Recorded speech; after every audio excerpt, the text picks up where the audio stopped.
waxaynu u nimay inaynu dhagax dhigno xafiiska cusub ee gobolka uu yeelan doono dhismaha xafiiskan oo ay bixisay deeqdiisa hay'adda la yiraahdo TIS Plus oo ayna fulin doonto shirkadda dhismaha ee la yiraahdo Netco wuxuu noqon doonaa xafiis si casri ah loo dhisay oo waxa weeyaan insha Allah biidnillaahi albaari loo qalabeeyay waxaan halkan uga mahadnaqaynaa shirkadda TIS Plus ee waxa weeyaan mashruucan fulisay dhaqaalaha ku baxaya oo gaaray lacag aad u badan waxa ay bixisay hay'adda USAID wuxuu bilaabmi doonaa maanta waana halkan taaganay oo dhagax dhignay waxaanu ku wadnaa inuu ku dhamaado uu yaraan muddo 6 bilood haddii Ilaahay raali uu ka noqdo cid kasta oo waxa weeyaan ka soo qayb qaadatay dhismaha xafiiskan hadday tahay TIS Plus USAID Netco maamulka gobolka dhamaantood waan u mahadnaqaynaa hawshan waa gurigii xafiisyada loo dhisay gobolka Gabiley gurigan oo ka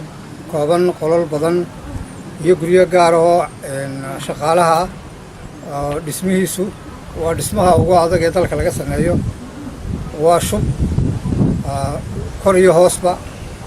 si guri hore meeshan ka dumay si aanu dhismahana u dumin waxay soo dhisaan gareysay hay'addu dhismaha ugu adag dhismo la dhiso oo reinforced concrete oo ka soo bilaabmay dhulka hoostiisa 2 mitir dhulka korkiisana uu ka cayay 4 mitir marka hawshaasi ayay shirkadeeduna qaban doontaa hadda la ka dhigo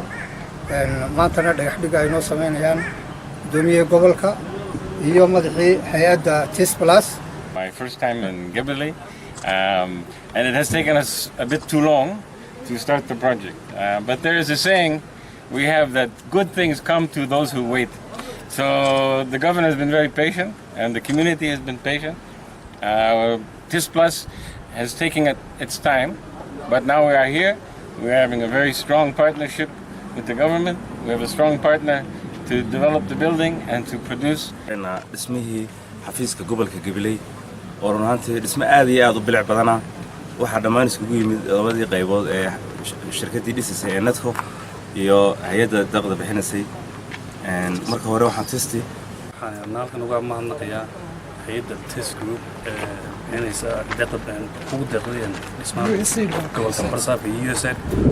waxa kale oo halkan uga mahadnaqayaa shirkadda dhismaha sameynaysa shirkadda hore dhismaha samaysay oo dadkiisana dhismihii u baabay waxaan rajeynayaa inuu dhismaha noqdo mid ka wanaagsan kaasi oo adag oo in badan sii jiri doona